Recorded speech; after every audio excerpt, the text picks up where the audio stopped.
मैं मुख्तार अंसारी का बेटा हूं, मेरी रगों में भी वही लहू है, जरूरत पड़े तो वसूल लेना। अब्बास अंसारी की दहाड़ ने ला दिया बीजेपी खेमे में भूचाल, राजभर देखकर हो गए परेशान। पहली बार पिता मुख्तार का नाम लेकर योगी सरकार को सुनाया, पूर्वांचल में पिता के कामों को याद दिलाया, लखनऊ तक होने लगी अब्बास अंसारी की चर्चा। जानिए क्या है पूरा मामला। एक बार फिर पूर्वांचल की सियासत में मुख्तार अंसारी जैसी पुरानी धमक सुनाई देने लगी है। मुख्तार के लाल अब्बास अंसारी ने चुनावी मैदान में उतरकर एक ऐसी जोरदार दहाड़ लगाई है जिसने मऊ से लेकर लखनऊ के गलियारों तक भयंकर हलचल पैदा कर दी है। अब्बास अंसारी के इस तेवर को देखकर सुभाषपा अध्यक्ष ओपी राजभर भी पूरी तरह हैरान और परेशान नजर आ रहे हैं।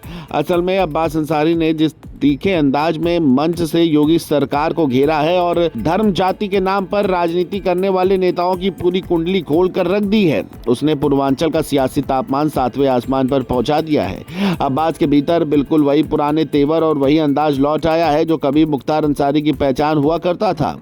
आखिर अब्बास अंसारी ने मन से ऐसा क्या कह दिया जिससे हड़कंप मच गया है, चलिए आपको सब कुछ बताते हैं। दरअसल पूर्वांचल की राजनीति में मुख्तार अंसारी सिर्फ एक नेता का नाम नहीं थे, बल्कि एक बड़ा राजनीतिक प्रभाव भी रखते थे। गाजीपुर, मऊ, बलिया, आजमगढ़ और आसपास के कई इलाकों में उनका नाम लंबे समय तक चुनावी समीकरणों को प्रभावित करता रहा। समर्थकों का दावा रहा कि मुख्तार अंसारी हर वर्ग के लोगों के बीच पहुंच रखते थे और जरूरत के समय लोगों के साथ खड़े दिखाई देते थे।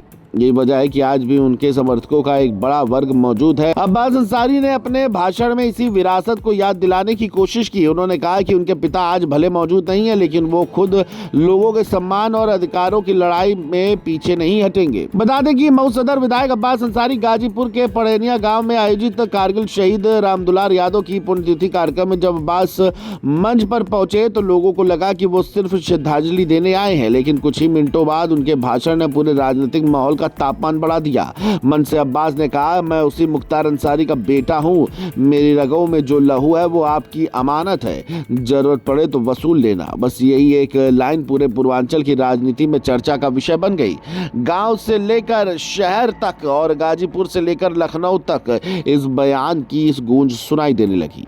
अब्बास ने सिर्फ अपने पिता का नाम नहीं लिया, बल्कि सीधे तौर पर आने वाले चुनावों का भी जिक्र किया। उन्होंने लोगों से अपील की कि जाति, धर्म और क्षेत्र के नाम पर बंटने से बचे। उन्होंने कहा कि चुनाव आते ही लोगों को अलग अलग मुद्दों में उलझाने की कोशिश शुरू हो जाएगी, लेकिन जनता को एकजुट रहकर फैसला लेना होगा। उनके इस बयान को राजनीतिक जानकार सीधे 2027 की तैयारी से जोड़कर देख रहे हैं, क्योंकि पूर्वांचल की राजनीति में जाति और सामाजिक समीकरण हमेशा से बेहद महत्वपूर्ण रहे हैं। अब्बास के भाषण के बाद राजनीतिक गलियारों में सबसे ज्यादा चर्चा इस बात की होने लगी कि आखिर वो किस संदेश के जरिए अपनी जमीन मजबूत करना चाहते हैं। उन्होंने सत्ता पक्ष पर निशाना साधते हुए कहा कि धर्म और जाति के नाम पर लोगों को बांटने की कोशिश की जा रही है। साथ ही उन्होंने युवाओं, किसानों और आम लोगों के मुद्दे भी उठाए। इस पूरे घटनाक्रम को पूर्वांचल के बड़े राजनीतिक समीकरणों से भी जोड़कर देखा जा रहा है, क्योंकि इस इलाके में ओपी राजभर, संजय निषाद और कई अन्य क्षेत्रीय नेताओं का प्रभाव माना जाता है। ऐसे में जब अब्बास अंसारी अपने पिता की विरासत का जिक्र करते हुए मैदान में आक्रामक अंदाज दिखाते हैं तो राजनीतिक हलचल बढ़ना स्वाभाविक माना जा रहा है। बड़ी बात यह है कि अब्बास ने अपने भाषण में भोजपुरी का भी इस्तेमाल किया। उन्होंने लोगों से कहा कि चुनाव करीब आने पर तमाम तरह के प्रलोभन और मुद्दे सामने लाए जाएंगे, लेकिन जनता को सोच समझकर फैसला लेना होगा। उन्होंने जमीन, किसानों और ग्रामीण इलाकों में भविष्य का भी मुद्दा उठाया। इस दौरान उन्होंने दावा किया कि लोगों को अपने अधिकारों के प्रति सजग रहना होगा। समर्थकों ने इसे संघर्ष का संदेश बताया, जबकि विरोधियों ने इसे चुनावी रणनीति करार दिया। अब आने वाले दिनों में ये देखना दिलचस्प होगा कि अब्बास अंसारी की यह आक्रामक राजनीति